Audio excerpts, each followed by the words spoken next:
Marlène et Jean-Claude sommes très heureux de te présenter une émission très spéciale afin de comprendre les faits d'actualité.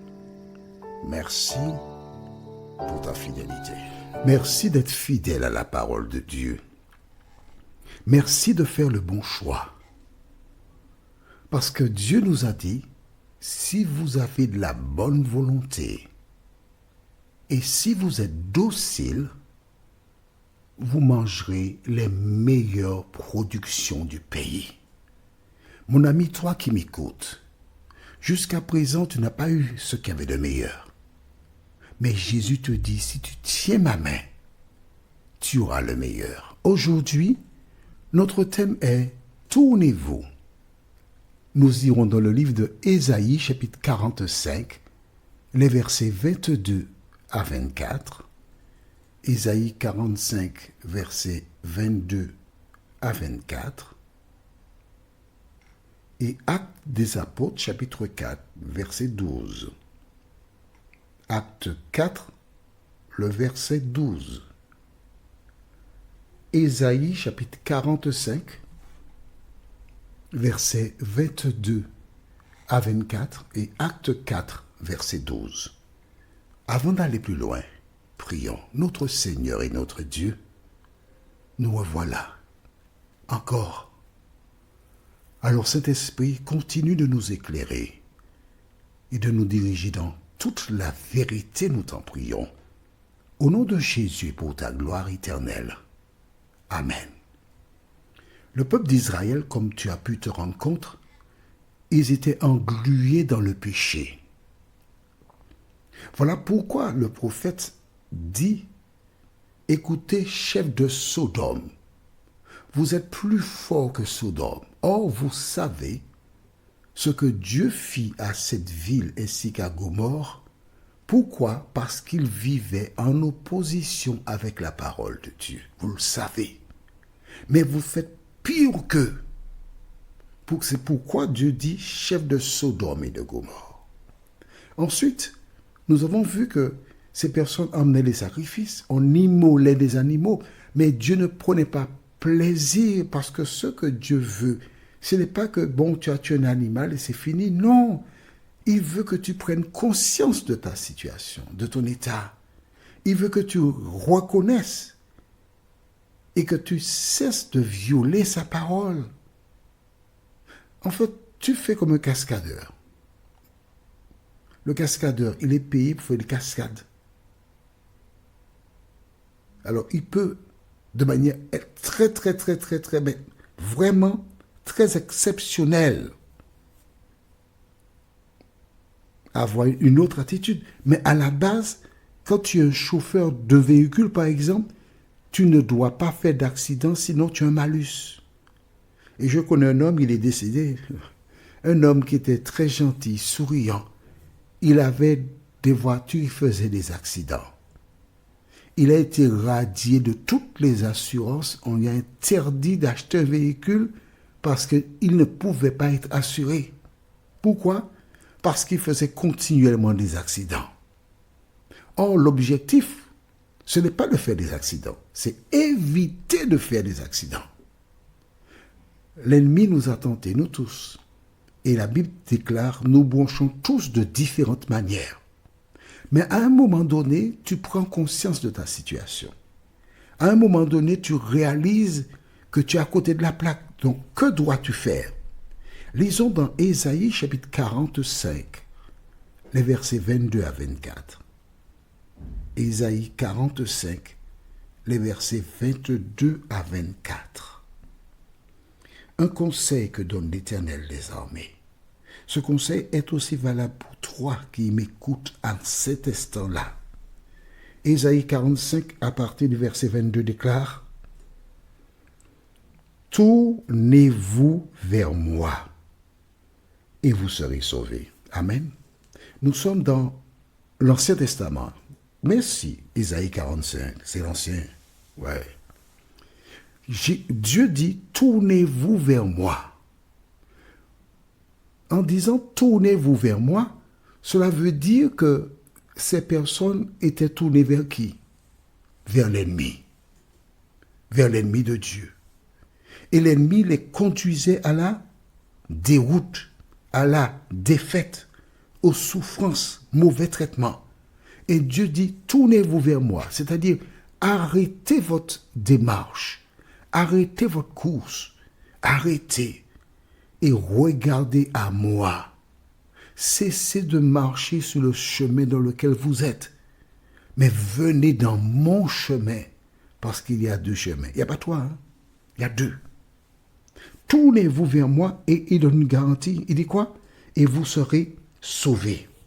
Vous tous qui êtes aux extrémités de la terre, car je suis Dieu et il n'y en a point d'autre.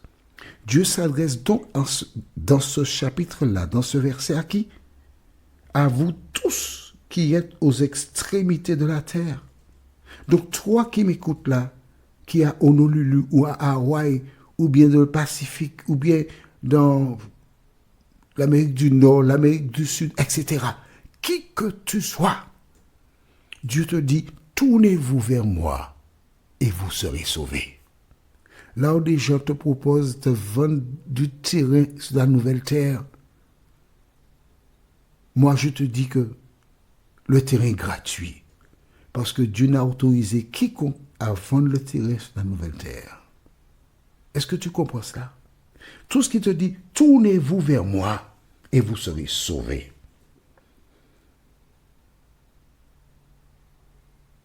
Et la fin du verset 22 déclare, car je suis Dieu et il n'y en a point d'autre. Rappelle-toi, tournez-vous vers moi. Nous continuons. Verset 23. Je le jure par moi-même. La vérité sort de ma bouche et ma parole ne sera point révoquée. Tout genou fléchira devant moi. Toute langue jurera par moi. En l'Éternel seul, me dira-t-on, réside la justice et la force. À lui viendront pour être confondus tous ceux qui étaient irrités contre lui. Par l'Éternel seront justifiés et glorifiés tous les descendants d'Israël. Amen. Intéressant. Dieu dit, tout genou fléchira devant moi. Mais allons avant. Le verset 22 dit, tournez-vous vers moi et vous serez sauvés. D'accord? Allons dans Acte 4, verset 12. Acte chapitre 4, verset 12 déclare, il n'y a de salut en aucun autre, car il n'y a sous le ciel aucun autre nom qui ait été donné parmi les hommes par lequel nous devions être sauvés. Il n'y a aucun autre nom. On retourne juste dans Ésaïe 45, verset 22, la première partie. Tournez-vous vers moi et vous serez sauvés. D'accord? Tu as bien vu ça dans Ésaïe 45, verset 22. Tournez-vous vers moi et vous serez sauvés.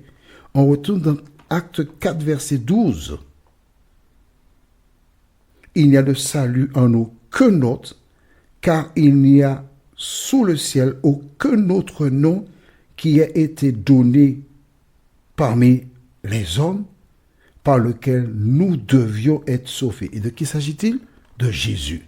Donc, il parle de salut dans Ésaïe, salut dans Acte. Alors, Ésaïe, c'est l'Ancien Testament, Acte, c'est le Nouveau Testament.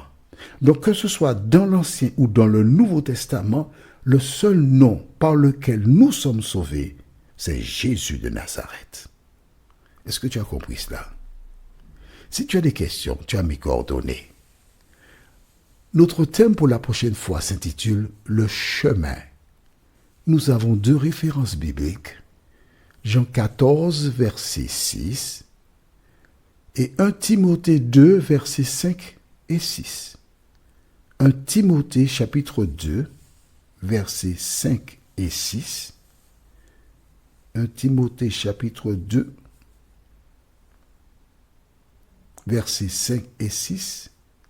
Et Jean 14, verset 6, le chemin. Avant de nous quitter, prions notre Seigneur et notre Dieu. Merci pour la parole. Merci de continuer de nous éclairer, de nous vivifier. Merci de renforcer notre foi en l'homme de Galilée, celui qui donna sa vie pour nous racheter. Seigneur, tu connais toutes choses, alors nous te disons merci Seigneur, de continuer de travailler sur nos dossiers. Nous t'avons prié au nom de Jésus et pour ta gloire éternelle. Amen. Que l'Éternel continue de te bénir et, tu sais, il me tarde de te retrouver. Nous sommes parvenus au terme de notre réflexion. Si d'aventure tu as une question, il te suffit d'envoyer un message par le biais de WhatsApp au numéro suivant, plus 596 696 88 93 93. Et alors Jean-Claude, moi, je me ferai un réel plaisir de répondre à ta question.